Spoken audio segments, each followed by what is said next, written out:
آداب، میں ہوں اسلم پرویز۔ مولانا آزاد نیشنل اردو یونیورسٹی کے اس تعلیمی خبرنامے میں آپ کا استقبال ہے۔ آئیے نظر ڈالتے ہیں آج کی سرخیوں پر۔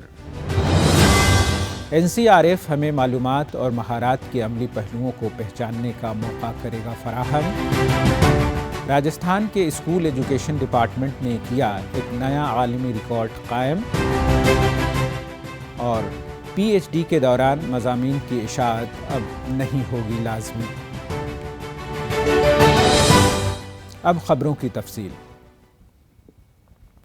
وزیر تعلیم دھرمیندر پردھان نے آبادیاتی استفادہ حاصل کرنے کے لیے مساوی مواقع فراہم کرنے پر زور دیا ہے۔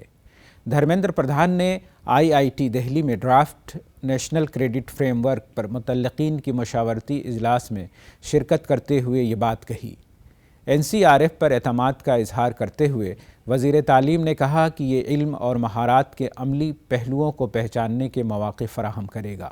انہوں نے اس بات پر زور دیا کہ NCRF تعلیم کے معاشی پہلوؤں کو فروغ دینے اور آبادی کی ایک بڑی اکثریت کو رسمی تعلیم اور ہنرمندی کے دائرے میں لانے کے سلسلے میں کلیدی حیثیت کا حامل ہوگا۔ انہوں نے کہا کہ ملک کے ماہرین تعلیم، اساتذہ اور عام شہری ڈرافٹ NCRF کے تعلق سے 30 نومبر تک اپنے مشورے ارسال کر سکتے ہیں۔ مرکزی وزارت تعلیم نے اعلان کیا ہے کہ ملک بھر کے 39 اسکولوں کو تعلیمی سیشن 2021-22 کے لیے سوچھ ودیالیہ پرسکار سے نوازا گیا ہے۔ وزارت تعلیم نے بتایا کہ انعامات کے لیے 8,23,000 انٹریز موصول ہوئیں۔ ان میں سے 39 اسکولوں کو کمیٹی نے اعزاز کے لیے منتخب کیا۔ ان میں سے 28 سرکاری اور امدادی اسکول ہیں، جبکہ 11 نجی اسکول ہیں۔ ان موقر اسکولوں میں 2 کستوربا گاندھی بالیکا ودیالیہ، 1 نوودے ودیالیہ اور 3 کیندریہ ودیالیہ بھی شامل ہیں۔ سوچھ ودیالیہ ایوارڈز کے ذریعے نہ صرف ان اسکولوں کی پذیرائی کی جاتی ہے جنہوں نے پانی، صفائی اور حفظان صحت کے شعبے میں مثالی کام کیے ہیں، بلکہ ان اسکولوں کی بھی پذیرائی کی جاتی ہے جنہوں نے اسکولوں کو مزید بہتر بنانے کے لیے ایک معیار اور روڈ میپ بھی فراہم کیا ہے۔ راجستھان کے اسکول ایجوکیشن ڈپارٹمنٹ نے ایک انوکھی مہم چلا کر نیا عالمی ریکارڈ بنایا ہے۔ محکمے کے ذریعے وضع شدہ راجستھان کے شکشا میں بڑھتے قدم ایپلیکیشن نے مصنوعی ذہانت کا استعمال کرتے ہوئے 3 نومبر سے 7 نومبر 2022 کے درمیان تیسری جماعت سے 8ویں جماعت تک کے 50 لاکھ طلبہ کی 1,35,00,000 OCR شیٹس کی تصدیق مصنوعی ذہانت کے ذریعے کی۔ اس کامیابی کی وجہ سے راجستھان اسکول ایجوکیشن ڈپارٹمنٹ کو world book of record London میں شامل کیا گیا ہے۔ ورلڈ بک آف ریکارڈز کی نمائندگی کرنے والی محترمہ آدیتی ٹینک اور جناب پرتھم بھلا نے اس کی کامیابی پر محکمے کو سرٹیفکیٹ پیش کیا اور مبارکبادی دی۔ انڈین انسٹیٹیوٹ آف ٹیکنالوجی جودھ پور کے محققین نے ایک ایسی کوٹنگ تکنیک ایجاد کی ہے جس کے ذریعے خود بخود صفائی ہو جاتی ہے۔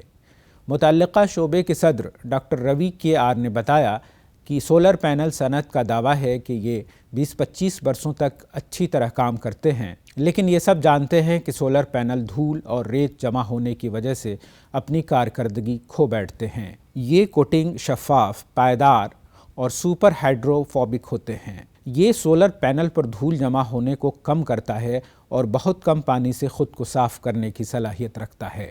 اس ٹیکنالوجی کو پیٹنٹ کی منظوری کے لیے بھیج دیا گیا ہے۔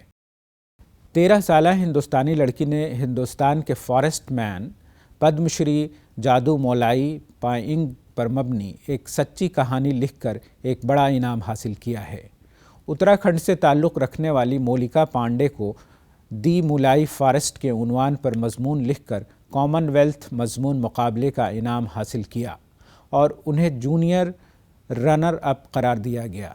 کنگ چارلس سوم کی اہلیہ کیمیلا نے کہا کہ ہم سب اپنی دولت مشترکہ کی گہری تاریخ سے جڑے ہوئے ہیں۔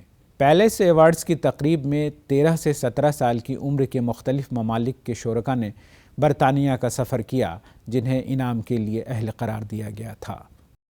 جامعہ ملیہ اسلامیہ میں شعبہ اردو کے پروفیسر خالد جاوید کو ان کے مشہور ناول نعمت خانہ کے انگریزی ترجمہ دی پیراڈائز آف فوڈ کے لیے JCB انعام برائے ادب سے نوازا گیا ہے۔ اس موقع پر پروفیسر خالد جاوید نے کہا کہ یہ انعام اردو زبان کی عظمت کا بین الاقوامی اعتراف ہے۔ اردو میں یہ ناول 2014 میں نعمت خانہ کے نام سے شائع ہوا۔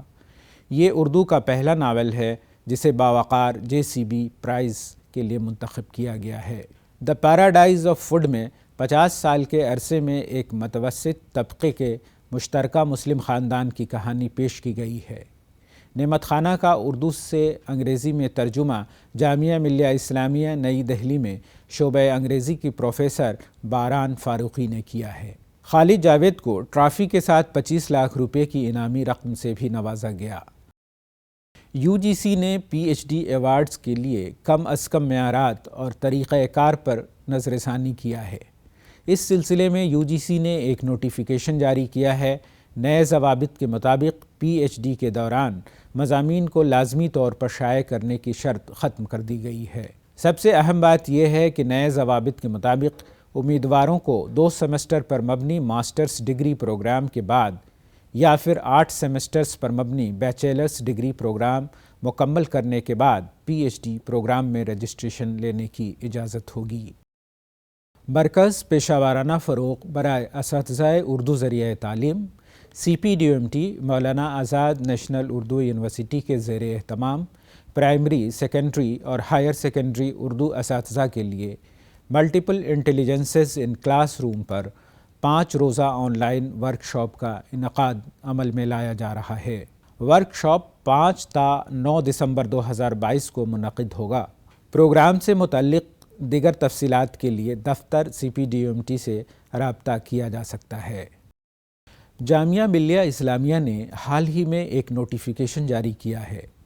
اس میں کہا گیا ہے کہ PhD پروگراموں میں داخلے کے لیے درخواست فارم 22 نومبر سے دستیاب ہوں گے۔ اس کے لیے اہل اور دلچسپی رکھنے والے امیدوار جامعہ کی آفیشیل ویب سائٹ پر جا کر PhD کے لیے درخواست دے سکتے ہیں۔ تعلیمی سیشن 2022-23 کے لیے درخواست فارم 22 دسمبر تک دستیاب ہوں گے۔ آخر میں پھر ایک بار نظر ڈالتے ہیں آج کی سرخیوں پر۔